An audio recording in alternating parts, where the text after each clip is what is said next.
Wow, do I owe you an update? Yes, and at least 3 announcements today. For 16 years, we've done our best to stay out of God's way and only go where and when He's told us to go. 2 years ago, He opened a ton of doors for us to buy our first home, a house on 5 acres way out in the country, before we knew what way out and country really meant. During this time, we've experienced both good and bad, hurt and rejection, followed by healing and embrace. Pain and turmoil met with happiness and peace. At times, my ministry to men has struggled, while my wife's ministry to moms and homeschoolers has blossomed. We became grandparents 6 time zones away, fought a losing battle against the state of Hawaii and a very broken foster care system that brought both of us face to face with depression for the first time. Chickens and ducks and cats, oh my! Our kids have thrived despite the bounds of limited resources and opportunities out here.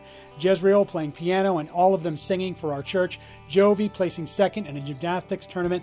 Presley playing the Snow Queen and 3 other roles in a local Nutcracker production. Christine and I ministering to marriages and on and on and on. She and I concluded recently that this season was tough, but necessary and worth it. On the heels of every challenge was God's respite and mercy, and He is faithful. Months ago, when all seemed darkest and we weren't even looking for an opportunity, God sent one we never dreamed of. Many of you know that LifeWork Leadership has brought that day back to Jacksonville for several years now. Well, LifeWork expanded to Atlanta last year, which stirred up conversations with a friend of mine who started the Atlanta LifeWork group because he also runs an organization called Iron Forums. He asked me about spearheading the Iron Forums expansion to Jacksonville. Why Iron Forums? Well, say you're a man and God empowers you to start a business, lead a company, or found a nonprofit. As your organization grows, you become so focused on business that your relationship with God and wife and kids takes second and third place. Good news. Once a month, 20 or more Iron Forums men gather from 7:30 a.m. till 1 to think out loud about business and leadership content from a biblical perspective, but more importantly, hold each other accountable for their relationship to God, family, and then business in that order. That can transform a captain of industry who's languishing in his faith into a man on fire for Christ with a thriving marriage and family, and into an influential pillar in his church and community whose business is his ministry. We've had 6 men visit a virtual version of Iron Forums and are now committing to be the first of what will be many groups in Jacksonville and St. Augustine. And since we can't build it well from 4 hours away, God is sending us to a new mission field. As of May 25th, Seasons of Life Ministries will move our operations to Jacksonville.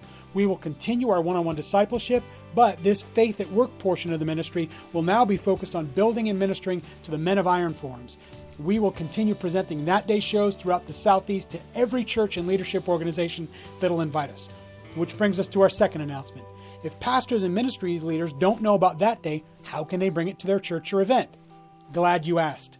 So we've labored for months to create a new explainer video that can be shared with them to that end. At the end of this video today, you'll be able to watch the premiere, comment, and share it if you want. Additionally, that day is coming back to Atlanta on Saturday, May 6th.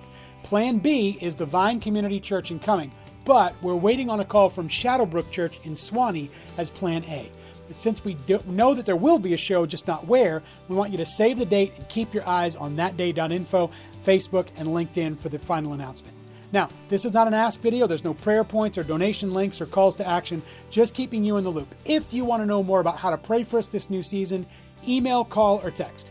If you want to know more about how to strategically support this ministry through our transition to Florida and beyond, I've made a quick video that'll be linked probably right here or here. For now, you're in the know. We'd love to hear from you each. Call, text, write, or send smoke signals. Grace and peace.